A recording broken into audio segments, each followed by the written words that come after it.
민수기 1장 1절을 보겠습니다. 민수기 1장 1절부터 19절까지를 읽겠습니다. 이스라엘 자손이 애굽 땅에서 나온 후 제2년 2월 1일에 여호와께서 시내 광야 휘막에서 모세에게 일러 가라사대 너희는 이스라엘 자손의 모든 회중 각 남자의 수를 그들이 가족과 종족을 따라 그 명수대로 계수할지니 이스라엘 중 20세 이상으로 싸움에 나갈 만한 모든 자를 너와 아론은 그 군대대로 계수하되 매 지파의 각기 종족의 두령 한 사람씩 너희와 함께 하라. 너희와 함께 설 사람들의 이름은 이러하니 루벤에게서는 스데울의 아들 엘리스리요 시몬에게서는 수리삿대의 아들 슬루미엘이요 유다에게서는 암미나답의 아들 라손이요 이사갈에게서는 수알의 아들 부다넬이요 스불론에게서는 헬론의 아들 엘리압이요 요셉 자손에게서는 에브라임과 암미후스의 아들 엘리사마와 므낫세의 부다술의 아들 가마리엘이요 베냐민에게서는 기드오니의 아들 아비단이요 다한에게서는 암미삿대의 아들 아히에셀이요 아셀에게서는 오그란의 아들 바기엘이요 갓에게서는 두엘의 아들 엘리아삽이요 납달리에게서는 에난의 아들 아히란이라 하시니 그들은 회중에서 부름을 받은 자요 그 조상 지파의 족장으로서 이스라엘 10,000만인의 두령이라. 모세와 아론이 지명된 이 사람들을 데리고 2월 1일에 온 회중을 모으니 그들이 각기 가족과 종족을 따라 20세 이상으로 그 명수를 의지하여 자기 계통을 말하며 여호와께서 모세에게 명하신 대로 그가 시내 광야에서 그들을 계수하였더라. 민수기 1장 1절에 보면은 그 히브리어 그 원문에는 그리고라는 접속사가 있는데 지금 번역 성경에서는 그리고를 생략을 했습니다. 그러니까 우리가 창세기, 출애굽기, 레위기, 민수기, 신명기, 여호수아 이렇게 각 책을 이렇게 명명해 놨어요. 그러니까 제일 앞부분은 출애굽기라고 이름을 지어놓고 그 다음에 창세기라고 이름을 지어놓고 그 다음에 출애굽기라고 이름을 지어놓고 이렇게 했는데 이건 후대에 그렇게 이름이 지어진 거예요. 그러니까 성경 66권이라고 하는 말이 우리들의 입장에서 보면은 맞은 얘기가 아닙니다. 그러니까 우리가 전통적으로 그냥 성경 66권, 구약 성경 뭐 39권, 신약 성경은 27권 이렇게 얘기를 하는데 그냥 성경은 한 권의 책이에요. 그러니까 무슨 얘기냐면은 지금 나이 드신 분들은 옛날에 그 학교 다니실 때 전과라는 게 있어요. 이렇게 국어, 뭐 산수, 사회, 자연 이렇게 책을 이렇게 묶어놨죠. 그렇게 성경을 생각하시면 안 돼요. 그냥 한 권의 책인데 이 앞부분은 이런 내용이 있고 그 다음 부분은 이런 내용이 있다. 그러니까 옛날 전과 같이 생각을 하시지 말고 그냥 국어책 한 권인데 처음 앞부분은 뭐 한글을 배우고 두 번째 부분은 무엇을 배우고 세 번째 부분은 무엇을 배우고 그러니까 연극 1막, 2막, 3막 이렇게 생각하시면 돼요. 연극 대본에. 그래서 이 성경 66권이라는 말을 무심코 하는데 학자들도 우리의 그 시각을 방해하지요. 성경을 보는데 방해를 해요.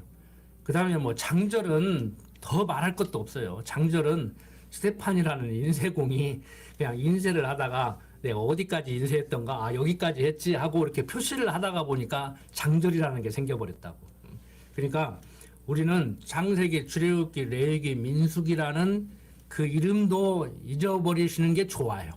찾을 때는 편하죠. 민수기 1장 1절, 뭐 출애굽기 1장 1절 하면 찾아서 읽기는 쉬워요. 이게 스데반이라는 인쇄공이 그래서 장조를 매긴 거란 말이에요. 어디까지 인쇄를 했던가 어디까지 하다가 점심 먹으러 갔던가 잘 모르니까. 그래서 여러분들이 편의상 창세기 출애굽기 레위기라는 이름을 지금 우리들도 사용을 하고 있고 몇 장 몇 절이라는 것을 사용하고 있지만 다 연결된 말이다. 그러니까 앞에 그리고라는 말은 앞에 무슨 얘기를 하고 그리고 이렇게 얘기를 한단 말이에요. 앞에 얘기 한참 오래 지나서 다 잊어버리셨죠? 그러니까 오늘은 좀 지난 얘기를 한번 정리를 한번 하면서 다시 이렇게 역사적으로 설명을 드리려고 합니다. 창세기 1장 1절 보면 무슨 얘기가 나옵니까? 창세기 1장 1절.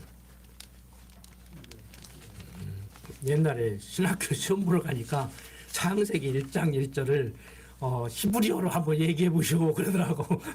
그러더니 한참 있다가 다른 또 면접관이 요한복음 1장 1절을 헬라어로 또 얘기해 보시고 그러더라고.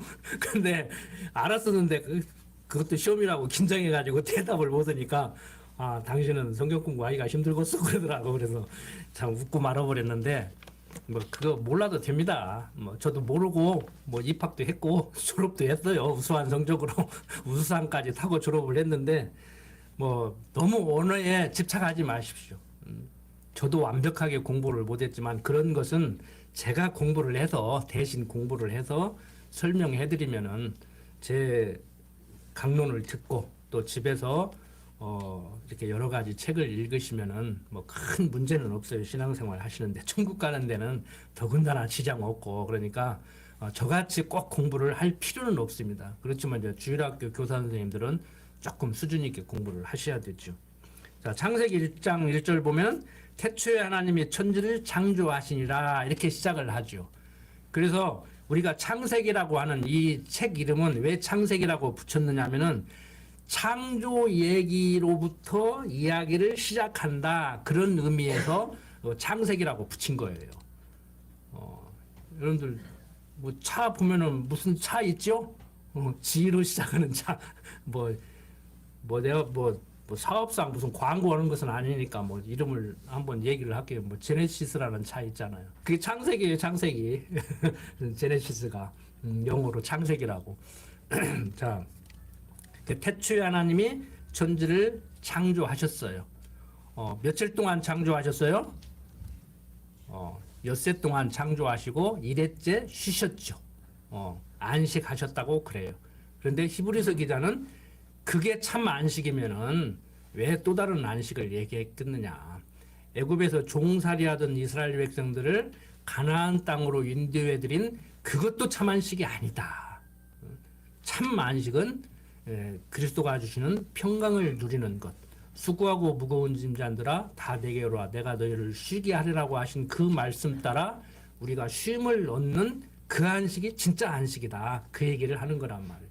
그런데 요즘 뭐 안식일을 지켜야 되느니 뭐 안식일이 주일 됐느니 뭐 주 5일째는 비성경적이라느니 이런 소리 하면 안 돼요. 요즘은 목사들이 모여가지고요, 신학자들이 모여가지고 성경적 출산 장려 정책을 해야 된대요. 애 많이 낳는 것이 성경적이라고. 애 많이 낳는 것이 성경적인 것인가 아닌 것인가는 저는 잘 모르겠는데 하나님께서 생육하고 번성하게 하신다고 했어요. 자기가 애 낳는다고 하나님이 생육하고 번성하게 못 하시는 거 아니에요. 여러분들 전쟁을 해서 남자가 많이 죽으면 남자가 많이 태어난다고 그러죠. 전쟁을 해서 남자가 많이 죽었기 때문에 여자들이 이제 남자를 좀 많이 낳아야겠다. 그래서 아들 많이 낳는 것도 아니요. 인구를 주는데 하나님이 야 인구가 줄으면 안 돼. 인구가 줄으면 일이 안 돼. 인간들은 결혼도 안 하려고 하고 결혼해도 애도 안 낳으려고 그러는데 그건 너들 생각이고 나는 좀 낳게야겠어. 그러면은 또 한쪽에서는 나요. 우리나라는 뭐 인구가 감소해서 없어지는지 모르지만 또 한쪽에서는 안 난다고. 쉽게 말해서 영어 표현을 하면 균형, 밸런스가 맞게 돼 있어요. 사람이 많이 죽으면 많이 태어나고 많이 죽었기 때문에 많이 낳아야겠다 해서 많이 나는 게 아니라니까. 역사를 보면은요, 많이 죽으면은 많이 낳고 너무 많으면 사람이 많이 죽고 사람 너무 많으면 겁나. 저는 왜 역사를 공부해 보니까 사람을 줄일 때 하나님은 꼭 전쟁, 기근 막 질병 이런 걸 통해서 쓸어버리더라고. 그러니까 막 한반도는 인구가 들으면 걱정되잖아요, 인간적으로. 근데 그것도 제 걱정이지. 제가 걱정한다고 따라서 또 걱정하지 마시고, 강무사 걱정하지 마라. 이런 분들은 그렇게 말씀을 하셔야 돼. 제가 걱정된다고 하면은. 자, 어쨌든 간에 엿새간 창조를 하시고 마지막 때 아담과 하와를 지으셨죠. 그리고 약속을 해주셨죠. 생육하고 번성하고 땅을 정복하고 땅을 다스리게 한다고 하신 말씀대로 역사를 진행해 나가시는 것이 하나님의 섭리란 말이에요. 자, 이렇게 천지만물을 창조하신 하나님께서 선악과를 만들어 놓았는데 그걸 먹으면 죽는다고 먹지 말라고 했죠. 그런데 사단이 하나님 말씀대로 먹으면 죽는 것이 아니고 눈이 밝아진다고 했는데 아담과 하와가 사단의 유혹에 넘어가서 선악을 알게 하는 실과를 먹으니까 정말 육신적으로는 죽지 않았지만 눈이 밝아져서 그게 문제가 됐죠. 그러니까 봐야 될 것 보고 보지 말아야 될 것 보지 말아야 되는데 봐야 될 것을 못 보고 보지 말아야 될 것을 보게 되는 이제 그것이 문제가 된 거예요. 그러니까 우리 세상 사는 이치가 그러잖아요. 볼 것 보고 안 볼 것 안 보야 하고 들을 것 듣고 안 들을 것 안 들어야 되는데 그 들으면은 스트레스 받는 것 그것은 잘 들려. 그리고 보지 말아야 될 것은 또 잘 보여. 그게 문제가 되는 거예요. 자, 어쨌든 간에 선악을 알게 하는 실과를 만들어 놓고 사단이 유혹할 때 그것을 따먹었는데 제일 먼저 문제가 생겼어요. 보면은 안 될 것, 봐도 부끄러워하지 아니해야 될 것을 부끄럽게 됐죠. 아담과 하와가 참 세상 표현으로 시루라기 하나 걸치지 않은 전라의 모습으로 살았는데 이렇게 보니까 내가 벗고 있단 말이에요. 그러니까 창피했던가 봐요. 그래서 겨우 한다는 짓이 무화과 나무 잎으로 치마를 만들어 입었죠. 그런데 하나님께서는 이제 세상적인 표현으로 하면은 야 그것도 옷이라고 만들어 입었냐, 만들어 입으려면 제대로 만들어 입지, 내가 제대로 된 거 만들어 줄게. 그리고 무엇을 만들어 줬어요? 가죽옷을 지어 입혔죠. 그러니까 요즘 세상 사람들이 그러잖아요. 가죽옷이 최고라고 막 비싸게 사서 입고 다니잖아요. 근데 요즘은 이제 또 동물 보호가들이 막 동물 죽여가지고 껍데기 벗겨서 옷 만들어 입고 다닌다고 하니까 이제 가죽옷을 못 입고 막 그러는데, 뭐 동물 보호가들이야 뭐라고 그러든지 간에 성경에 보면 가죽옷이 최고는 최고예요. 하나님이 만들어서 입혀준 옷이니까. 그런데 우리가 생각하는 의상학을 전공하는 대학생들이 보는 시각하고는 우리는 전혀 다르게 보는 것이죠. 그런 의상학을 전공하고 하는 사람들이 보는 그런 시각으로 볼 문제가 아니고 우리는 정말 그리스도의 그 보혈공로, 그러니까 가죽옷은 짐승이 죽어야 얻을 수 있는 옷이기 때문에 짐승을 죽이지 말라고 동물 애호가들이 얘기를 하지만 그것은 동물 애호가들이 말하는 그런 차원이라고 하면 하나님이 잘못하신 거잖아요. 그런데 하나님께서는 장차 오실 그리스도가 십자가에 죽으시고 그로 말미암아서 우리가 살게 되는 거. 그러니까 부끄러움을 감추는 것이 옷이잖아요. 부끄러우니까 무화과 나무 잎으로 옷을 만들어서 벗은 것을 가렸잖아요. 그래서 하나님께서는 야 입으려면 제대로 입어라. 그리고 가죽옷을 지어 입혔단 말이에요. 그러니까 부끄러운 우리가, 어떤 사람들은 부끄러운 구원 받지 말라고 그러는데 인간적으로 얘기하면 부끄러운 구원이라고 그랬잖아요. 구원을 부끄럽게 생각하지 말라는 얘기가 아니고. 그러니까 우리는 자기 죄를 가리려고 막 공덕을 쌓으려고 그러고 뭐 뭘 어떻게 하려고 그러는데 하나님께서 야 그걸로는 안 돼. 내가 가려줘야지. 그래서 그리스도의 의의 옷을 지어 입혀서 우리를 덧입혔기 때문에 우리 죄가 주홍같이 붉을지라도 눈과 같이 휘어지는 것은 쓰레기를 치워서 쓰레기가 없어졌기 때문에 깨끗한 것이 아니고 흰 눈이 내리면 다 덮어버리잖아요. 우리 죄도 그렇게 이제 정화가 된다고 그러죠. 그러니까 쓰레기 청소하는 것이 아니라 쓰레기를 덮어버린 것 같이 우리 죄도 그렇게 되는 거란 말이에요. 그러니까 보혈공로 아니면 죄 사함을 얻을 수 없는 것이 성경이 말하는 기독교인들이 말하는 의인되는 지름길이죠. 그러니까 내가 길이요 진리요 생명이다. 나밖에는 없다. 아버지께로 가는 길이 나를 통한 길밖에 없다. 이 얘기를 하는 거예요. 그래서 오직 예수를 얘기하는 거죠. 오직 예수예요. 오직 예수. 뭐 문머시기도 아니고 요즘 이머시기도 아니고 강머시기도 아니고 강가도 하나 있어요. 증산도라고 해가지고 그 시도가 강가더라고 보니까 또. 자, 우리는 오직 여호와신 하나님이시다. 오직 그리스도신 예수님이다. 이걸 성경은 얘기하고 있죠. 자, 그 뒤에 이제 가인과 아벨이 태어나게 됩니다. 그런데 가인은 어떤 사람이었어요? 농사 짓는 사람이었고 아벨은 양치는 자였어요. 그러니까 가인은 농사 짓는 사람이니까 곡물로 제사를 드렸고 아벨은 양치는 자였기 때문에 양으로 제사를 드리는데 하나님께서는 그 제물을 연락하셨다고 그래요. 어떤 사람들 같이 뭐 정성이 부족해서 안 받은 것이 아니고 정성과 상관없이 참 인간적으로 보면은 참 얄궂잖아요. 가인이 양치는 자였으면 가인이 당연히 양으로 제사를 드렸을 건데 이후에 어떻든 간에 인간적으로 생각하면은 하나님의 섭리를 이해했다고 하면은 인간적으로 가인이 곡식을 아벨에게 주고 양을 사다가 제사를 드려야 그게 하나님이 받으시는 제사란 말이에요. 근데 성경이 우리를 오해하기 쉽게 성경을 해석하기 참 어렵게 써놨잖아요. 가인은 농사 짓는 자였기 때문에 곡식으로 제사를 드렸고 아벨은 양치는 자였기 때문에 양으로 제사를 드렸는데 하나님이 아벨의 제사는 받고 가인의 제사는 안 받으니까 가인이 화가 나서 하나님하고 한번 해보든지 하지 아벨을 쳐 죽인단 말이에요. 그런데 하나님께서는 아벨 대신 셋을 주셔서 또 생육하고 번성하게 하죠. 인간적으로는 아벨 대는 끊겼지만 하나님께서는 아벨 대신 셋을 주셔서 또 번창하게 하신단 말이에요. 그런데 그 후손 중에서 어떤 사람이 태어나요? 노아가 태어나죠. 그런데 그 당시에는 세상이 패역해져서 그러니까 인간적인 방법으로 인간적인 생각으로 세상을 살아가다가 보니까 세상이 굉장히 혼란하단 말이에요.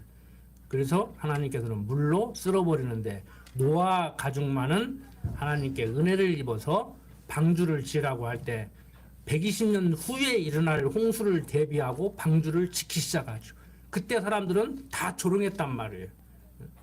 천국이 있기는 어디가 있냐. 천국이 있어도 예수만 믿어야 가냐 하고 오늘을 사는 우리들을 조롱하는 어떤 사람들 같이 그때 당시에 노아도 그렇게 조롱을 받았단 말이에요. 그런데 정말 120년 후에 홍수가 일어나서 노아의 가족들만 방주에 들어가 구원을 얻게 되죠.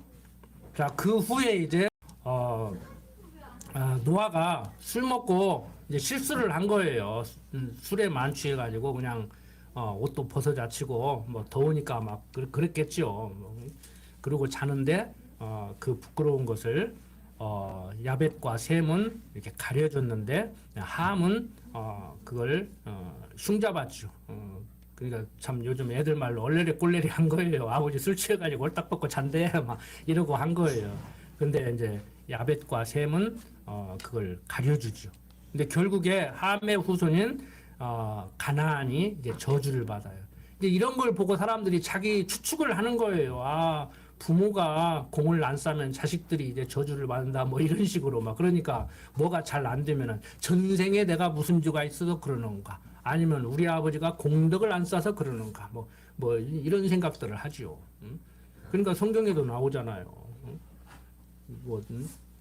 소경된 것은 뭐 때문에 된 거냐. 그러니까 부모 죄도 아니고 네 죄도 아니고 하나님의 영광 들으려고 그렇게 만드는 것이다. 그런 쓸데없는 생각하지 마라. 성경은 그렇게 얘기한단 말이에요. 근데 우리는 곧잘 무심코 그런 생각을 해요. 본능적으로. 저도 이렇게 성경을 열심히 공부하고 그냥 낙제점은 면했다고 자부심을 갖고 살아가는데도요.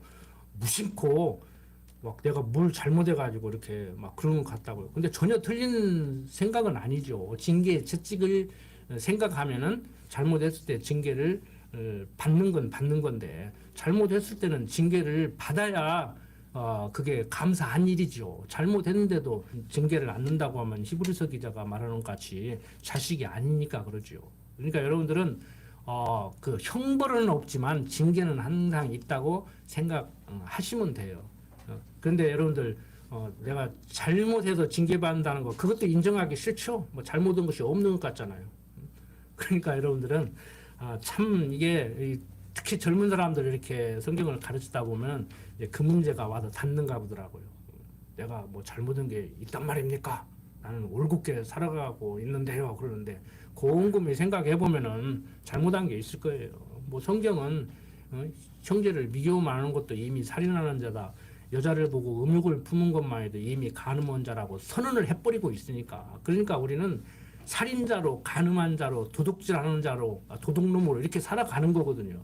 근데 그게 인정이 안 되니까. 왜? 학교에서 받는 도덕 교육이 성경을 해석하는데 방해를 일으킨단 말이에요, 자꾸. 그걸 정리를 해야 되죠.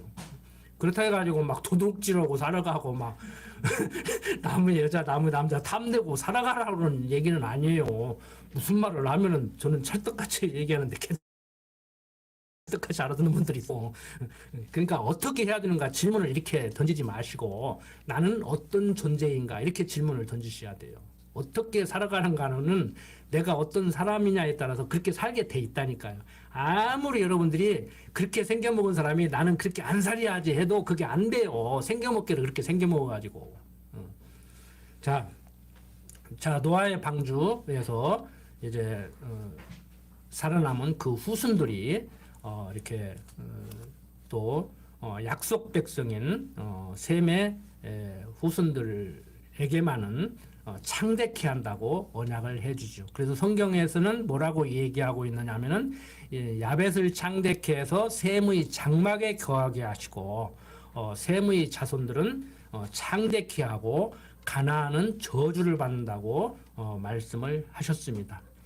자, 이제 셈의 자손들이 창대케 되는데 야, 다시는 우리가 이런 어려움을 당하지 말자 해서 겨우 한다는 짓이 바벨의 탑을 쌓아요. 우리가 바벨탑이라고 하는 그 탑을 쌓아요. 그러니까 하나님이 야, 이것들 봐라. 아직도 정신을 못 차리고 나를 하나님으로 알고 내가 천지만물을 지어놓고 섭리하는 여호와라는 것을 알고 살아가야 될 녀석들이 겨우 한다는 짓들이 우리 똘똘 뭉치자고 야, 이것들 가만 놔두면 안 되겠다. 그래서 이제 언어를 흐트러 버리는 거죠. 이게 여담이지만 그때 바벨탑 쌓은 것 때문에 오늘날 젊은 사람들이 외국어 공부원이라고 고생을 많이 하잖아요. 세계가 다 한 언어로 통일돼서 사용한다고 하면 얼마나 좋겠습니까? 그런데 우리 영어 공부 때문에 얼마나 힘들게 고생하고 있어요. 목사님들은 뭐 히브리어, 헬라어, 뭐 라틴어, 뭐 별로 공부 다 해야 되고 이제 이게 우스갯소리입니다. 이제 그게 전혀 틀린 얘기는 아니겠지만 어떻든 간에 언어를 흐트러 버려요. 그 사람들이 모여서 단합을 못하게 하려고. 그러니까 우리가 똘똘 뭉쳐서 뭐 하나님께 영광을 돌리는 삶을 사는 것이 아니고 각자 그리스도가 머리가 되고 그의 지체된 삶으로서 나와 하나님 관계가 제대로 형성이 되면 지체들과 지체들 관계는 자연스럽게 형성이 되죠. 그러니까 똘똘 뭉치는 게 아니에요. 우리는 뭐 뭉치면 살고 흩어지면 죽는다가 아니고 옛날 이승만 대통령이 뭐 뭉치면 살고 흩어지면 죽는다 그러니까 요즘 젊은 사람들은 뭉치면 떼죽음이고 흩어지면 살아남는 사람은 살아남다 또 그러더라고. 그러니까 뭉쳐야 사는 것도 아니고 흩어져야 사는 것도 아니고 하나님을 아는 지식으로 말미암아서 예수를 그리스도로 믿고 살아야 우리가 살 수 있는 것이죠. 그러니까 하나님과 나의 관계가 바로 정리가 돼야 돼요. 그러니까 하나님 앞에서 사는 거예요, 그냥. 그러다가 보면은 지체들끼리는 자기 은사 실현해 가면서 사니까 우리는 뭉치는 것도 아니고 흐트러지는 것도 아니고 각자 자기 일 하면서 자기 역할을 하면서 연합을 하는 것이죠. 그게 주님의 몸된 교회의 교회 공동체란 말이에요. 요즘 사회학 전공하는 사람들은 공동체 그러는데 우리는 똘똘 뭉치자는 얘기 별로 않잖아요. 그러니까 우리가 남입니까? 이건 정치가들이 하면 안 되지만 우리는 정말 남이 아닌 사람들입니다 하는 얘기는 그런 맥락이 아니란 말이에요.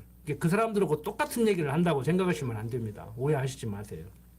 자, 바벨탑을 쌓아서 언어가 혼란하게 되므로 이제 참 이제 하나님 앞에서 살 수밖에 없는 그러한 인간들로 만들어놨는데, 그런다고 해서 압니까? 그런다고 해서 좀 괜찮은 올곧은 인간들은, 올곧은 오늘날의 성도들은 하나님 백성답게 살아보려고 몸부림은 치겠죠. 그 자체를 제가 하지 말라고는 않겠습니다. 근데 그것도 불가능해요. 그러니까 우리는 하나님이 당신을 알게 해주지 않으면 알 도리가 없어요. 하나님을 알만한 능력도 없어요. 그걸 전적 타락이라고 그러잖아요.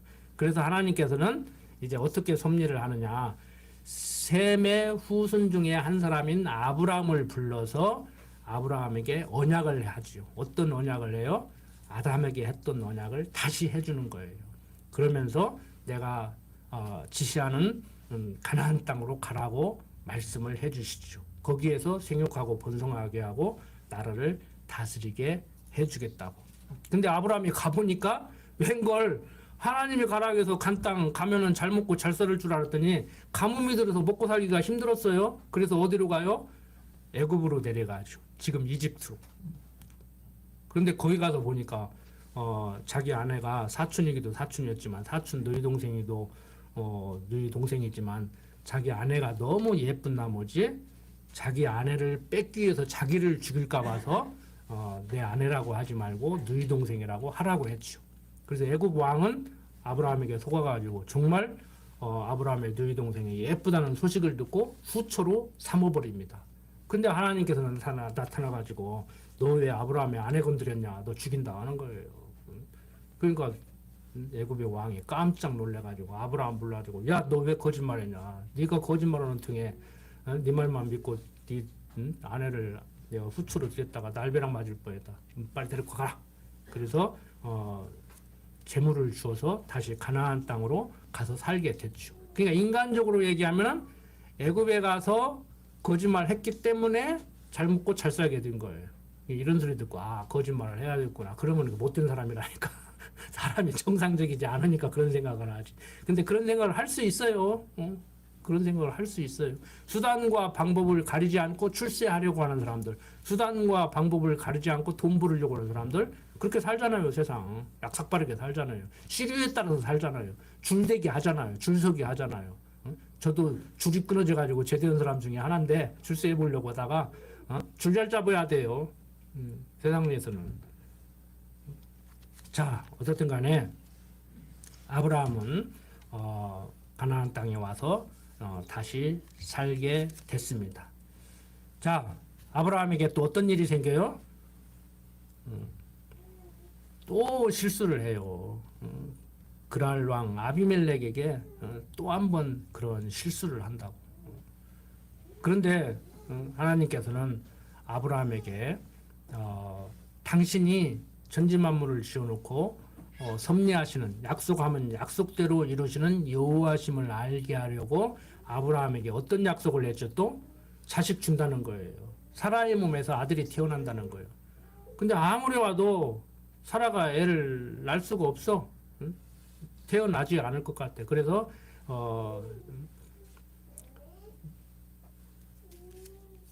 양자를 드렸죠. 그런데 아니라는 거예요.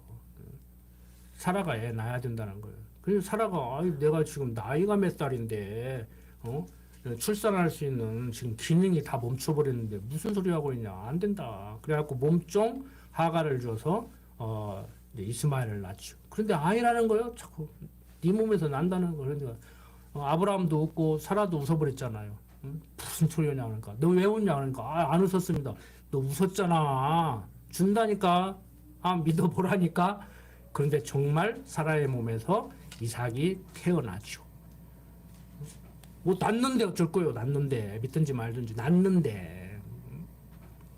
그러니까 뭐 어떤 분들은 예수님이 처녀의 몸에서 태어났는데 뭐 결혼 전에 뭐 혼전 뭐 관계를 했다, 뭐 아니면은 요셉이 사람이 좋아서 그렇지 다른 남자 애다, 뭐 이런 소리를 하는데, 이건 뭐 남자가 문제가 아니고 남자는 뭐 문지방만 넘어 설 수만 있으면 애 낳을 수 있다며요. 요즘 사람들이 그러더라고. 근데 여자가 못 낳게 생겼는데 이미 출산 기능이 상실돼 버렸는데 거기서 애가 태어났으니 이제 뭐 예수님 태어난 것 같이 이제 사람들이 그렇게 둘러붙이지도 못해요. 그러니까 뭐 안 믿을래 안 믿을 수가 없잖아요. 세상 사람 다 못 믿어도 누구는 믿어야 돼요? 아브라함과 사라는 믿어야 돼. 사라가 나이가 어리고 애 낳을 수 있는 여자고 아브라함이 나이 먹었으면 아브라함이 아내를 의심할 수는 있는데 사라가 뭐 이거 낳을 수 없는 사람이 돼버렸기 때문에 안 믿을래 안 믿을 수가 없잖아요. 그런데 문제는 이삭이 15살 먹었는데 이삭을 잡아 바치라는 거예요. 그러니까 아브라함이 인생 여정을 통해서 신앙이 성숙됐기 때문에 이삭을 바치러 모리아산으로 가죠. 장작도 가지고 가고 불도 가지고 가는데 재물을 안 가지고 가네. 그러니까 이삭이 아버지한테 아버지 장작도 있고 불도 있고 다 있는데 재물은 어디가 있습니까? 그러니까 솔직히 얘기하면 사실 너를 잡아 바치라겠다. 네가 재물이다. 그 말을 참아 못해서 불러댔다고 오는 사람도 있는데 성경에 보면 결코 그렇지는 않아요. 하나님이 친히 준비하시리라 여호와 이래. 그래서 정말 가서 또 아버지가 죽이려고 또 꽁꽁 묻는데 또 뭐 대꾸를 안 했겠습니까? 성경에 다 기록해 놓지는 않았지만 뭐라고 하고 했고 뭐 몸부림도 쳤을 수도 있겠지요. 근데 어떻든 간에 목을 탁 치려고 하는데 양을 한 마리 준비해 놔서 이삭을 죽지 않게 만든단 말이에요. 벌써 아브라함의 믿음이 그만큼 성숙했다는 것이지요. 자, 이제 아브라함의 그 후손인 이삭이 태어나고 이삭의 후손인 야곱이 태어났습니다. 자, 이삭에게 야곱에게 하나님의 언약이 계승이 돼요. 아담에게 했던 언약을 아브라함에게 해주시더니 그 아들 이삭에게도 해주시고 야곱에게도 해주십니다. 자, 이 야곱에게는 라헬과 레아가 있었고 또 라헬의 몸종 비라가 있었고 레아의 몸종 실바가 있었죠. 근데 야곱이 태중에서부터 형 에서와 야곱이 있었는데 에서가 야곱을 섬기게 된다고 하나님께서는 약속을 했죠. 그래서 이제 피신을 하잖아요. 거기서 아리따운 라헬을 만났는데 라헬을 위해서 7년간 열심히 봉사했더니 첫날 밤 자고 나서 보니까 레아네. 그러니까 아니 라헬 달라 했더니 왜 레아 주냐. 그러니까 이거 풍습이야. 언니부터 가는 게 맞아. 동생 달라고 알았어 또 줄게. 7년간 또 봉사해 해가지고 자매를 다 아내로 맞아 드렸죠. 근데 거기서 이제 또 사랑하는 라헬에게서 아기가 먼저 태어나는 것이 아니고 레아의 몸에서 먼저 태어나니까 라헬이 열받아가지고 이제 몸종 비라를 줘서 또 아기를 낳게 하고 이제 아기 낳기 전쟁이 벌어졌는데 두 여자 사이에 그래가지고 야곱에게는 졸지에 아내가 4명 생겨버린 거예요. 이제 라헬의 몸종 비라, 레아의 몸종 실바 거기에서 태어난 애들이 누구예요? 지금 이스라엘의 12지파인 유대민족이 거기서 이제 형성이 된단 말이에요. 자, 이 야곱 시대에 라헬의 몸에서 태어난 첫째 아들 요셉을 총애하게 되죠. 편애하는 거예요. 그러면 안 되는데 인간적으로. 그래서 요셉이 꿈꾼 얘기를 해서 형들로부터 미움을 사게 되고 형들이 죽이려고 하다가 차마 죽이지는 못하고 애굽에 팔려가게 만들었죠. 애굽에 가서 시위대장 보디발의 집에서 봉사를 하게 되는데 거기에서 또 시위대장 보디발의 아내가 또 요셉을 탐내가지고 거기서 또 간통을 하려고 하니까 무슨 소리였냐. 주인의 아내가 그러면 안 되지 않느냐. 내가 주인에게 의리를 지켜야 된다. 그래서 거절을 하고 또 거짓말을 해서 감옥에 갇히고 거기에서 꿈꾼 일로 인해서 요셉이 애굽의 총리 대신이 되죠. 자, 그런데 가뭄에 들었을 때 총리 대신이 된 요셉이 정치를 잘해서 7년간 풍년이 들을 때 곡식을 잘 비축해 뒀다가 7년간 흉년이 들을 때 그것을 풀어서 근동의 모든 민족들이 다 곡식을 구하러 와서 애굽은 이제 부자 나라가 되는 겁니다. 근데 그때 야곱의 가족들도 자기들이 판 동생이 지금 총리 대신이 된지 모르고 곡식을 사러 갔다가 이제 우여곡절 끝에 동생을 만나게 되고 아버지를 초청해서 애굽에서 살게 됐죠. 이게 창세기예요. 이제 창세기 지금 얘기 다 한 거예요. 요약해서 여러분들도 하실 수 있죠? 창세기가 뭔 줄 알아? 창세기 얘기는 이거야. 손자들 앉혀놓고 그런 얘기 하시면 돼요. 옛날 콩쥐팥쥐만 얘기하시지 말고 콩쥐팥쥐 얘기해도 돼요. 어떻게 성경만 얘기하겠습니까? 콩쥐팥쥐도 얘기하시고 그러면서 성경 얘기 기회가 있으면 자장자장 하면서 성경 얘기 들려주시란 말이에요. 자, 애굽에 이주해서 살게 된 야곱의 후손들이 생육하고 번성하게 됩니다. 자, 요셉을 알지 못하는 애굽의 왕이 이제 정치를 하게 됐어요. 가만히 보니까 속된 말로 굴러온들이 박힌들 빼게 생겼어. 자기 백성들보다 가나안 땅에서 온 이스라엘 백성들이 훨씬 더 생육하고 번성하고 똑똑해. 가만히 보면 이제 거기 장악하게 생겼어요. 그러니까 다 노예를 만들어 버려요. 노역을 시키게 됩니다. 백성들이 얼마나 고통스럽습니까? 그런데 태어나는 아이들을 사내 아이는 다 죽여라. 그리고 여자아이만 태어나게 해라. 그러니까 히브리 산파가 가서 히브리 여인들은 얼마나 몸이 건강하고 애를 잘 낳는지 애 낳게 생겼다고 애 받으러 가면 벌써 이미 나버려가지고 죽일 수가 없습니다. 그러니까 무슨 소리냐. 태어난 것도 다 죽여버리라. 그래서 이스라엘 백성들을 생육하고 번성하지 못하게 하는 그런 조치를 취해줘. 그때 태어난 사내 아이 중에 하나가 모세였습니다. 그런데 애굽의 그 공주가 하숫가에 목욕으로 나왔다가 어머니가 차마 죽일 수 없어서 숨겨서 기르다가 이제 숨겨서 기를 수가 없을 정도로 이제 커버리니까 울고 그러니까 숨겨서 못 키잖아요. 그래서 광주리에 띄웠는데 애국 공주가 데려다가 키죠. 그러니까 멀리서 지켜보고 있던 누이가 유모 하나 구해줄까요? 해서 자기 생모를 유모로 들여서 이제 모세를 기르게 만듭니다. 자, 모세가 장성했어요. 어머니로부터 히브리인으로 교육을 받았어요. 그러다가 보니까 민족의식이 싹 터요. 가만히 보니까 자기 백성들이 어떻게 하다가 얘기 들어보니까 조상 요셉 때 와서 이렇게 살게 됐다는데 다 노예살이 오고 막 그러거든요. 그러니까 이거 안 되겠다. 그래가지고 거기서 이제 문제를 일으켜서 애국 관원을 때려 죽이는 그러한 살인 범죄를 저지르고 미디안 광야로 도망가죠. 그래서 미디안 제사장 이드루를 만나서 이제 아내 십보라와 결혼을 해서 거기서 살게 됩니다. 거기서 이제 살다가 때가 되매 하나님께서 모세에게 또 애굽에 가서 네 백성들을 불러내라. 내가 뭔데 불러냅니까? 세상적인 법으로 말하면 나 지금 살인죄 저지르고 지명수배 받았어요. 나 가면 잡혀 죽습니다. 그러니까 아니야, 걱정하지 마. 내가 너와 함께한다. 나 능력 없어요. 능력 없어?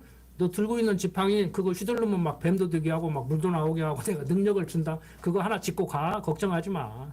아니 말 주변에 없어. 말을 못 하는데요? 그래? 그러면 말 잘하는데 형 있잖아. 너 형 붙여줄게. 그리고 가서 이스라엘 백성들을 불러내죠. 10가지 재앙을 줘서 결국에 애굽의 왕이 두 손을 들고 내보내는데 미련을 못 버리고 쫓다가 홍해바다에서 수장을 당했습니다. 자, 이제 출애굽기 넘어갔어요. 지금 모세 태어난 얘기부터 시작하는 것이 출애굽기입니다. 그래서 지난 시간까지 배운 게 뭐예요? 애굽에서 나와서 시내산까지 인도하신 하나님께서 모세를 불러서 거기에서 율법을 주었다.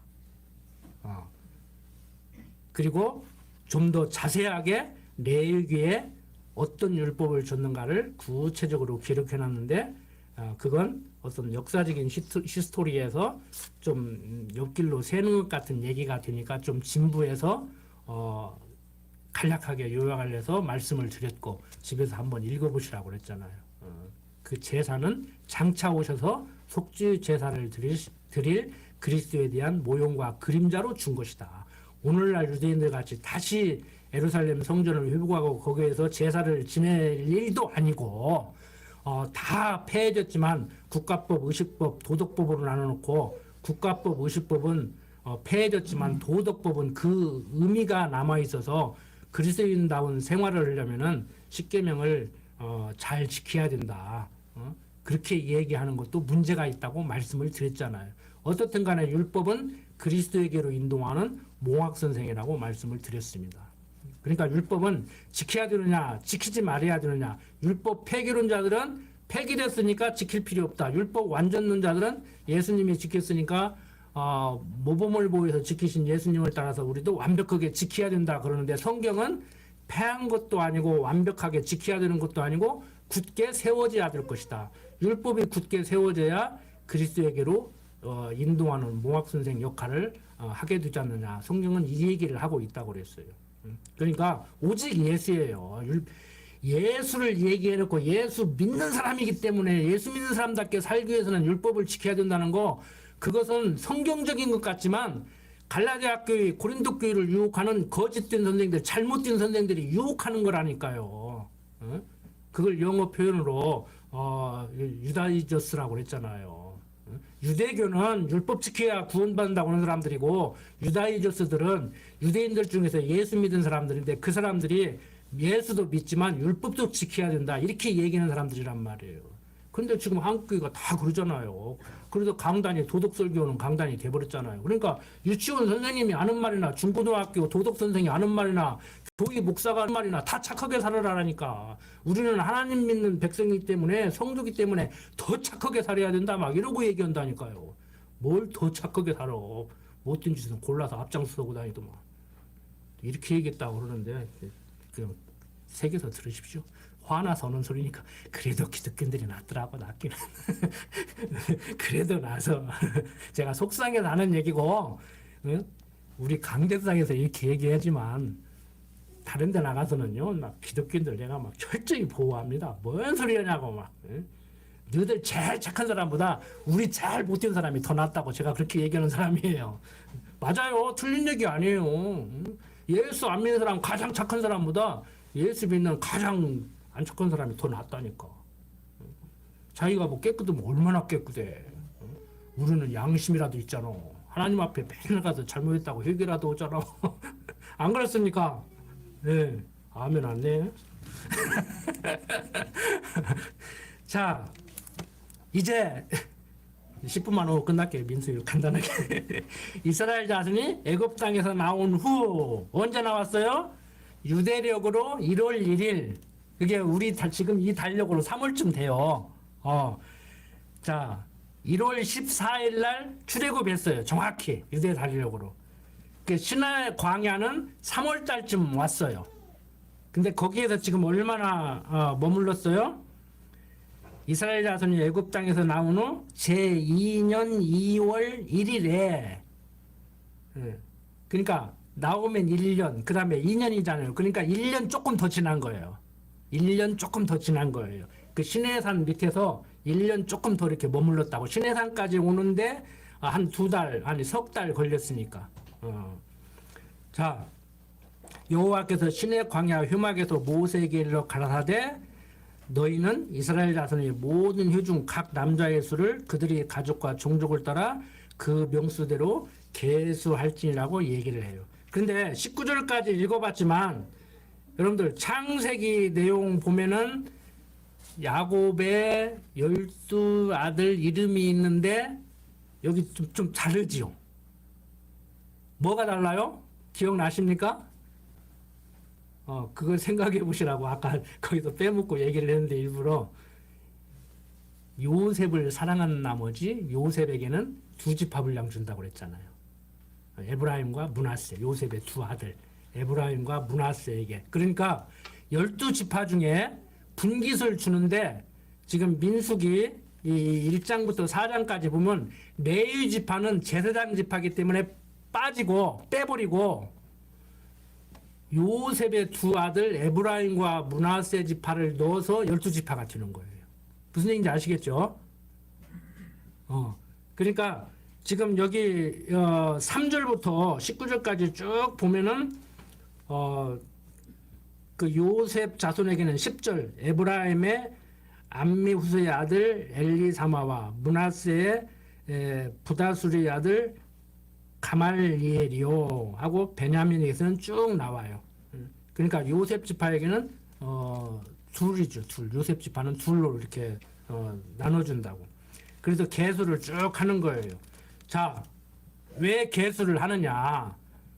자, 요즘 신약 시대에 비교해서 본다고 하면은 목사님이 근육교회 개척하시고 이제 교인들이 어느 정도 이렇게 늘어나서 이제 재직회가 이렇게 구성이 되고 막 할 수만 있으면은 빨리 막 예배당도 짓고 막 당위도 구성하고 막 이렇게 해가지고 이제 주위에 오는 목사들이 이제 어떤 당위가 딱 결성돼서 그 좌지우지 못하게 하시려고 이제 그런 마음으로 하시는 거거든요. 뭐 이제 뭐 그렇게 목사님이 구상하시는 대로 해도 장로님들이 시원찮으면은 또 오는 목사가 마음대로 할 수 있어요. 저는 그렇게 안 할 테니까 걱정하지 마세요. 목사님이 저를 믿으니까 아직 당위가 구성 안 됐는데도 이렇게 주일 오전에 강대상에 세우는 거 이거 아무나 앉는 거라니까. 박영철 목사님이나 아니까 하실 수 있는 것이 어디 주일 오전에 강대상에 세우냐고. 그냥 그때나 시키고 수요일날 저녁이나 시키지 주일날 오후에만 시켜도 대단한 거예요. 근데 당신 응티도 않고 딱 앉아 계시면서 저한테 뵙겠다는 것은 좀 저는 인간적으로 진짜 감사하죠. 육신적인 친형님보다 진짜 더 감사하지 막말로. 우리 친형님도 그렇게 안 맡겨. 당신 강대상 안 맡긴다고. 맡기는 게 아니라니까. 목사 세계에서 맡기는 게 아니에요. 신학교에서 그렇게 가르치들 안 해. 이상한 양반이니까 맡기는 거지. 자, 대열을 정비해야 된단 말이에요. 대열을 신앙하고 연결을 시킨다고 하면은, 자, 시내산에서 율법 다 받았어요. 이제 하나님 백성이 이방 백성과 다른 것은 착한 행실 때문에 다른 것이 아니고, 로마서 기자가 뭐라고 해요? 율법을 받았음이 다르다고 그러잖아요. 자기를 돌아볼 수 있는 근거가 생겼잖아요. 그리스도를 바라볼 수 있는 그 소망이 생겼잖아요. 그리스도를 바라보지 않으면은 안 되게 만들어 버렸단 말이에요. 왜? 율법에 비춰보면 나는 절망에 빠질 수밖에 없기 때문에. 그게 하나님의 사람으로 살아갈 길을 지금 열어놓은 거란 말이에요. 그러면 이제 여기서 출발해야 된단 말이에요. 출발하는데 그냥 오합지졸로 가면 되겠습니까? 그렇지 않아요. 성경 자세히 보면은 여러분들 가지고 계신 성경 중에서도 주석에 이렇게 표시를 해놓은 성경이 있어요. 이렇게 제 성경 보면은 이렇게 그림을 딱 그려놨다고. 그러니까 행군을 할 때는 어떤 순서대로 앞에는 누가 쓰고 옆에는 누가 쓰고 뒤에는 누가 쓰고. 군대도 뭐 앞에는 이렇게 전방 전초라고 군인들 훈련할 때 보면 두 명이 제일 앞에 가면은 한 500m 뒤에 이제 분대가 틀림없이 와요. 한 12명 와. 그 다음에 12명 지나가면 뒤에 이제 한 중대 대대가 쭉 와요. 그럼 그 사람들 지나가면 뒤에 이제 트럭 전차 이런 거 온다고 이제. 훈련 보면 저는 지금 대대 규모 훈련하는구나. 연대 규모 훈련하는구나. 금방 알거든요. 군인들 이렇게 움직이는 거 보면은. 그러니까 대를 지어서 쭉 가고, 그 다음에 가다가 저녁에 수경한다고 그러죠. 쉽게 말해서 텐트 치고, 거기서 하루 묵을 때는 또 북쪽에는 이렇게 가에는 누가 텐트 치고, 여기는 누가 텐트 치고, 이렇게 사방으로 가운데다가 성막 딱 세워놓고, 성막을 중심으로 이렇게 동서남북 사방으로 이렇게 울타리 같이 이렇게 한단 말이에요. 그래야 방어가 되니까. 그래서 행군할 때는 이렇게 행군하고, 저녁에 잘 때는 천막을 이렇게 치고 자라. 이렇게 해서 대를 정비시켜요. 이제 그 내용이 이제 4장까지 내용입니다. 자, 그래서 중요한데 보면은 1장 49절 보세요. 1장 47절 보세요. 오직 레위인은 그 조상의 지파대로 그 계수에 들지 아니하였으니 이는 여호와께서 모세에게 일러 가라사대 레위 지파만은 너는 계수치 말며 그들을 이스라엘 자손 계수 중에 넣지 말고 그들로 증거막과 그 모든 기구와 그 모든 부속품을 관리하게 하라. 그들은 그 장막과 그 모든 기구를 운반하며 거기서 봉사하며 장막 사면에 진을 칠지며 장막을 운반할 때는 레위인이 그것을 걷고 장막을 세울 때는 레위인이 그것을 세울 것이요 의인이 가까이 오면 죽일지며 이스라엘 자손은 막을 치되 그 군대대로 각각 그 진과 기 곁에 칠 것이나 레위인은 증거막 사면에 진을 쳐서 이스라엘 자손의 회중에게 진노가 임하지 않게 할 것이라. 레위인은 증거막에 대한 책임을 지킬지니라 하셨습니다. 이스라엘 자손이 그대로 행하되 여호와께서 모세에게 명하신 대로 행하였더라. 레위인은 12지파 중에서 빼서 장막을 관리하는 그런 일을 맡겼단 말을. 이제 가나안 땅 들어가서 땅을 줄 때도 레위인들은 성전 짓고 거기에서만 봉사하게 하고 12지파들이 11조를 내면 그걸로 이제 먹고 살았어요. 이제 그렇다고 해서 이제 오늘날도 성도들 11조는 다 내 거다 하고 그렇게 하는 교회도 있고 막 별 이상한 교회들이 많이 있어요. 이제 우리는 그런 개념은 아니죠. 이제 히브리서기다가 11조가 무엇인가를 설명을 하잖아요. 그런데 구약 시대에 이렇게 레위인들이 백성들이 내는 11조로 먹고 살았다고 해서 오늘날 자기가 레위인도 아니면서 제사장도 아니면서 성도들 11조는 다 내 거라고 주머니에 담는 분들도 있어요. 그러니까 많으면 담고 조금이면 이제 사례비로 달라고 그렇지. 근데 요즘은 대놓고 봉급이라고 그러더라고. 이제 뭐 세금도 띄자고 그러고 막 그러더라고. 자, 그 다음에 이제 2장 32절 한번 보세요.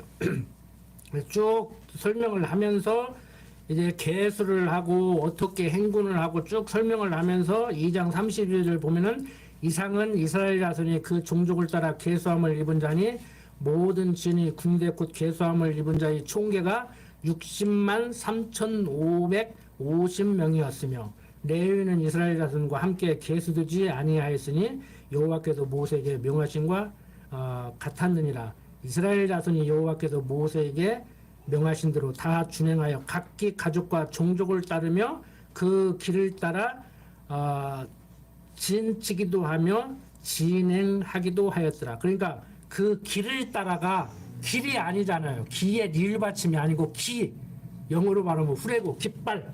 우리 여행 가면은 깃발 들고 다니고 가도 못 봤어 오면 앞에 깃발만 보고 왔다고 그런 양반들 있잖아요.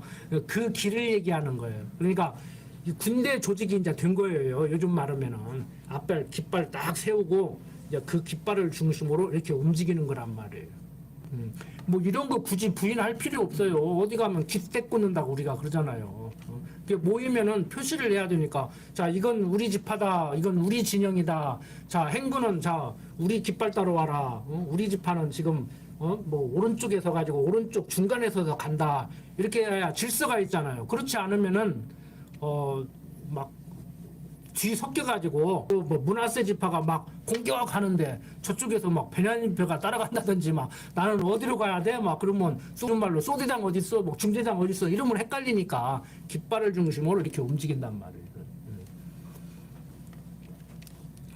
자, 그래서 이제 계수를 다 한 다음에 하나님께서 지시한 대로 행군도 하고 진도 치고 이렇게 가게 됩니다. 그 다음에 이제 3장 넘어가 보면은 뭐 아론 자손들 뭐 레위 지파의 인물을 쭉 이제 얘기를 해 나가죠. 자, 여기서 우리가 조금 살펴볼 것은 2장 32절에 보면은 계수를 딱 해보니까 애굽에서 올 때 60만이 나왔다고 그랬죠. 그러니까 이때는 여자하고 애들은 또 숫자를 세지도 않아. 장정들만 세는 거예요. 그런데 벌써 한 1년 조금 넘게 지났는데 얼마나 척박합니까? 거기서 뭐 마실 물도 없지, 먹을 양식도 없지. 그래서 메추라기와 만나를 내려서 주고 모세가 뭐 반석을 쳐서 이렇게 이제 뭐 이렇게 물을 먹게 하고 이제 그런 상태거든요. 그런데 보니까 계수를 해보니까 60만 3,550명이었어요. 그러니까 별로 숫자가 크게 늘지도 않았지만 크게 줄지도 않았다는 거예요. 그러니까 여기서 무엇을 알 수가 있어요? 무엇을 추측할 수 있어요? 하나님이 보호하고 계신구나. 그러니까 우리 인생살이도 그러잖아요. 막 환경이 막 이렇게 척박하고 혹독하면은 다 못 살아남을 것 같아도요. 그렇기 때문에 더 강할 수도 있는 것이고, 막 어렸을 때부터 호의호식하고 살면은 막 행복하게 살 것 같아도 그것이 그 장본인을 더 불행하게 만들 수도 있는 거예요. 그러니까 환경 탓은 할 필요가 없어요. 우리의 행불행은, 특히 기독교인의 행불행은 하나님을 여호와로 아는 지식으로 말미암아서 삶에 대한 해석이 분명할 때 행복할 수 있는 것이지, 뭐 육신적인 건강의 좋고 나쁨, 물질의 풍요로움 이런 것 때문에 행복하고 불행한 것은 아니에요. 불편은 하죠. 육신이 건강하지 못하면 불편하죠. 남 뛰어다니는데 못 뛰어다니니까, 무거운 거 드는데 못 드니까 저부터도 불편하죠. 그리고 돈이 없으면 사고 싶은 거 못 사잖아요. 뭐 저라고 돈 있으면 막 비싼 차 뭐 타면 안전하다고 하는 거, 저는 그걸 믿지는 않지만 남들이 안전하다는 거 딱 폼 잡고 타고 다니면 차들이 긁을 거 봐서 옆에 오지도 않고 뭐 견인도 않고 그러니까 비싼 차 사잖아요. 할 수만 있으면 하고 싶죠. 근데 그것 가지고 불행까지 하면 안 돼. 돈 없어서 남 먹을 때, 남 10만 원짜리 고급 스테이크 먹을 때 나는 10,000원짜리 국밥 먹는데 그것도 인간적으로 어떻게 보면 서러운데 불행까지 해도 되겠냐고. 10만 원짜리 스테이크 먹는 사람보다 더 기쁜 마음으로 먹고 더 맛있게 먹고 그렇게 먹어야 되지요. 우리 목사님 결혼장 가는데 그게 한 10만 원짜리는 될 거야. 아무리 못돼도 뭐 스테이크더라고. 근데 우리는 체질이 안 맞는다 그러더라고요. 국밥 한 그릇 딱 드셔야 부담되는 이 맛인데 애들 장난하는 것도 아니고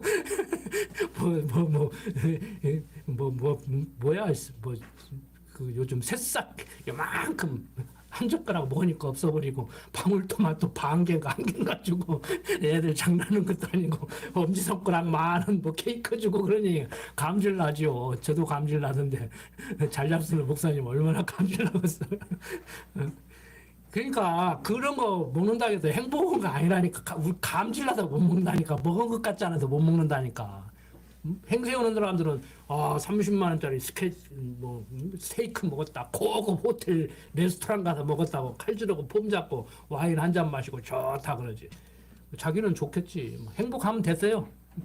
행복하면 됐어. 내가 뭐 그렇게 하지 말라는 얘기가 아니야. 행복하면 됐어. 나 10,000원짜리 국밥 먹은 보다 30배 행복하면 됐어. 아니 2배만 행복해도 괜찮아. 근데 우리는 항상 감사하잖아요. 저는 집에서도요, 반찬 수저고 밖으로 뺏어버려요. 기도를 하지를 말든지. 실컷 감사하게 먹는다고 해놓고 짠에 매운데 반찬 수저고 밖으로 뺏어버린다고. 자, 이제 4장 넘어가 보면은 쭉 이제 설명을 합니다. 그래서, 이제 여기에서 우리가 정리를 해야 될 것은 뭐냐면은 제가 정리를 해드릴게요. 여러분들 보고 뭐 하려고 했는데 여기에서 우리가 생각을 해야 될 것은 뭐냐면은 자 주부에 보면은 백성의 대열 정비 나오잖아요. 11지파 대열 정비를 했다. 그런데 정확히 요셉 지파가 2지파이기 때문에 이제 뭐 12지파라고 해도 큰 문제는 되지가 않습니다. 그러니까 신약하고 우리가 뭐 적용 뭐 이런 얘기를 하잖아요. 설교자들이. 그런데 구약 시대는 이렇게 했고 오늘을 사는 우리들은 그러면 여기서 무엇을 생각하고 무엇을 한번 어떻게 정리를 해야 되는가? 우리 군옥교회도 마찬가지죠. 대열 정비를 해야 되죠. 이것은 그리스도를 머리로 그에 지체된 성도들이 어떠한 모습으로 살아갈 건가? 천성을 향해서 어떠한 대열을 짓고 가야 될 건가? 이 얘기를 지금 하는 거거든요. 지금 가나안 땅으로 가고 있는 거잖아요. 가나안 땅은 천국에 대한 모형과 그림자라고 그랬잖아요. 그러니까 우리는 지금 군옥교회 성도로서 등록을 하고 이제 재직회가 이제 조직이 되고 이제 뭐 당회가 이제 조직이 돼야 되겠죠. 조직해야 되죠.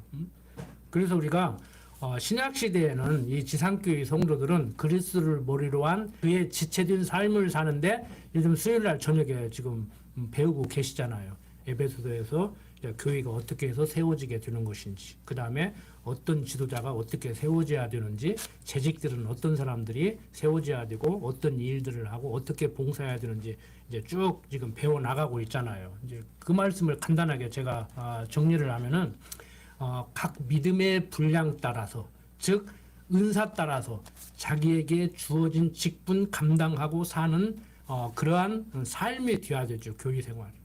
그러니까 예를 들어서 또 혹시라도 여러분들 상처가 될 수 있는 얘기가 될 수도 있는데 교회에서 우리는 투표 과정을 통해서 저분이 장로가 돼서 우리를 지도해 줬으면 좋겠다. 어른 노릇을 좀 어른 역할을 해줬으면 좋겠다 하면 여러분들이 표를 던져서 당신이 우리 교회 장로로 좀 봉사를 해주시면 좋겠습니다. 그 얘기는 무슨 얘기냐면요. 당신 나 위해서 봉사 좀 해줘. 그 소리예요. 그러니까 그래 내가 기꺼이 하지. 그러면은 이제 오케이 되는 거예요. 그러니까 해달라는 분이 있고 또 거기에서 당신이 오는 대로 내가 해줄게 하는 분들이 있단 말이에요. 그 여러분들 그러잖아요. 아빠 내일 학교에 뭐 가지고 가야 돼요. 사주세요. 그래? 아빠 나 뭐가 필요한데 이런 장난감 좀 사주세요. 나 뭐 이렇게 자전거 좀 하나 있으면 좋겠어요. 그래? 그게 필요하냐? 사줄게. 그러니까 사달라고 하는 사람이나 사준다고 하는 사람이나 서로 부담 없이 가볍게 그게 자연스럽게 교감이 돼야 돼요. 응? 해달라는데 못 하겠다든지 안 하겠다는데 자꾸 하라고 한다든지 이러면 문제가 되는 것이죠. 그리고 한다고 해놓고 또 안 는다든지. 그런데 문제는 뭐냐고 하면 제가 목회를 하다가 보니까 신앙생활을 하다가 보니까 교인들은 저분이 틀림없이 나를 좀 이렇게 인도해주는 어른으로서 충분히 살만하다. 내가 어른으로 모시고 싶다 그러는데 본인 생각이 있어. 근데 그걸 성경으로 정리를 하는데 인간적으로 정리를 하는 거야. 자꾸 성경적으로 정리를 하는데 성경적으로 정리하는 게 이게 잘 안 되는 것 같아요. 그러니까 나를 장로로 집사로 권사로 좀 이렇게 봉사를 해달라는데 나는 못 할 것 같은데 나 같은 사람 보고 해달라고 하면 안 되잖아. 이렇게 돼버린단 말이에요. 근데 그걸 좀 일반 기독교인들이 말하는 대로 좀 기도도 오래 해보고 자기 스스로에게 이렇게 좀 자문도 해보고 자문자답을 해야 돼요. 내가 정말 그럴 능력이 있는가? 교인들은 나를 그렇게 보는가? 이거 장난치는 거 아니요? 능력도 없는 나한테 베껴놓고 나 골탕 먹이려고 너 죽어보라 하고 시키는 거 아니요? 이런 생각을 할 수가 있다니까요. 인간적으로. 그런데 네덜란드라든지 이런 교회들은요. 교인들 수준이 이렇게 향상이 돼 있다가 보니까 열심히 봉사하니까 가족들이 반대한대요. 국회의원도 못 이긴대요. 그러니까 국회의원이나 교회 장로나 똑같은 거예요. 사고가 똑같아야 돼요. 그러니까 네덜란드 같은 데는요. 가족들을 제대로 못 돌보니까 가족들이 반대한다는 거예요. 장로 그만하라. 그러니까 교회에서 4년마다 돌아가면서 우리 국회의원들 4년마다 이렇게 돌아가면서 시키잖아요. 그러니까 4년마다 돌아가면서 시키고 그렇게 봉사를 서로 한다는 거예요. 그러니까 교인들이 다 크면은 다 장로할 수 있고 다 권사할 수 있고 다 집사할 수 있잖아요. 그러니까 나만 하냐 너만 하라고 하냐 그거 아니잖냐. 내가 한 번 오고 네가 한 번 오고 돌아가면서 서로 윤번제로 돌아가면서 여러분들 식사장본 분 자원하십시오고 그럼 내가 하겠습니다. 그러면은 순서 짜 가지고 이번 주는 당신이 하고 다음 주는 당신이 하고 이렇게 하듯이 그러니까 자원하는 사람들끼리 모여서 자원했으니까 한다고 했으니까 하고 또 하면은 즐거운 마음으로 하고 나를 위해서 해주니까 감사하게 생각하고 이렇게 움직여야만이 올바로 대리 정비돼서 가는 거라는 것이죠. 그러니까 이제 여러분들이 성경 다 배우고 이제 삶 속에서 체험을 하니까 그런 것만 조금 되면은 막 목사님이 우리는 아직 당회를 조직할 시기가 이런 것 같아. 그래도 무슨 말씀하십니까? 우리를 그렇게 우습게 보십니까? 충분히 할 수 있습니다 하고 이렇게 될 거예요. 근데 제가 뭐 한두 번 강론해갖고 이게 되겠어. 빨리 됐으면 좋겠는데 여러분들 인간적으로 들으시지 말고 여러분들이 스스로 생각할 때 좀 해달라고 하는 분들도 인간적으로 해달라고 하지 말고 성경의 근거에서 이제 신약 공부를 하고 계시니까 한번 공부 딱 끝나면 정리가 또 되실 거예요. 옛날에 했지만 옛날에 공부한 거 또 다르죠. 그리고 부탁을 받은 분들도 인간적으로 생각하지 말고 이렇게 또 하시고 그 가정에서도 마찬가지잖아요. 여러분들 이거 좀 시간이 지났지만 조금 말씀을 더 드릴게요. 이왕 나온 김에 가정에서 돈 없다고 아버지 노릇 못 합니까? 몸이 불편하다고 아버지 노릇 못 합니까? 그거 아니에요. 그 생각 잘못한 거예요. 자식도 우리 아버지는 돈 없으니까 아버지 노릇 못 하고 있어. 막 저게 아버지야 이래도 잘못이지만 아버지도 돈 없다고 해서 나는 아버지 노릇 못 한다 이렇게 생각하면 안 된다고. 그러니까 건강이 좋든지 나쁘든지 돈이 있든지 없든지 아버지는 아버지고 그 아버지 역할이 있단 말이에요. 자식이 생각하는 아버지 역할이 있고 아버지가 생각하는 아버지 역할이 있다고. 그렇게 마저 들어가야 되죠. 그 자꾸 인간적으로 생각하면은 가정에서도 그러고 교회에서도 그러고 문제가 되는 거예요. 제가 목사님하고 옛날에 어떤 얘기를 했냐면은 목사님은 그러시더라고. 자기 집에서 살림 못하지 교회 살림을 하면 되는데 참 왜 그런가 모르겠어. 내가 웃으면서 그랬어요. 아 집에서 살림을 뭐같이 하니까 그러지. 내가 웃으면서 그랬는데 여러분들 진짜 형편이 응? 다 다르잖아요. 다 달라. 형편을 맞게 다 살아가시잖아. 응? 뭐 기죽을 거 없어요. 막 꿀릴 거 없어. 우리 군옥교회 마찬가지예요. 뭐 건물이 우리가 뭐 번듯해가지고 막 뭐 우리가 막 목에 힘주고 막 제가 이렇게 큰 소리 치고 막 그럽니까? 뭐 좋은 차 타고 다니고 사람이 많고 막 응? 그래서 막 큰 소리 칩니까? 목사들 모이면 겨우 한다 소리가 교세가 어떻게 돼요? 소리가 뻔해요. 교세가 어떻게 돼요? 그러면 대지 몇 평에 건평 몇 평에 차는 모시고 사례비는 얼마. 아이고 유치찬란해. 그래서 난 그런 데 안 간다고. 그런 거 절대 생각하지 마시고 정말 성경에 근거한 성경적 기독교 신앙으로 똘똘 뭉친 우리 기독교 성도들이 돼서 앞으로 예배당도 무엇 때문에 짓는가? 왜 짓는가? 누구 존일 시키려고 짓는가? 응? 내가 연보를 왜 하는가? 응? 이걸 어떻게 사용하려고 연보를 하는가? 응? 내가 재직을 왜 자원하는가? 내가 교사를 왜 자원하는가? 무엇 때문에 자원하는가? 무엇을 위해서 자원하는가? 그러면 어떻게는 그냥 나오는 거예요. 자꾸 어떻게부터 생각하지 마세요. 어떻게부터 생각하지 마세요. 어떻게는 그냥 따라와요. 자꾸 어떻게를 생각하니까 이게 막히는 거예요. 자꾸. 어떻게는 그냥 따라오는 거예요. 기도드립시다. 아버지 하나님, 신령한 하나님의 언약 백성들 때가 되면 이렇게 불러서 말씀으로 양육해 주시니 감사합니다. 머리가 되신 그리스도의 지체로서 살아가게 하시니 감사합니다. 육신이 연약하기 때문에 때로는 육신적인 생각을 하고 육신적으로 세상을 바라볼 때가 있습니다. 그때마다 우리가 성경에서 멀어진다는 생각 항상 잊지 않게 하여 주시옵소서.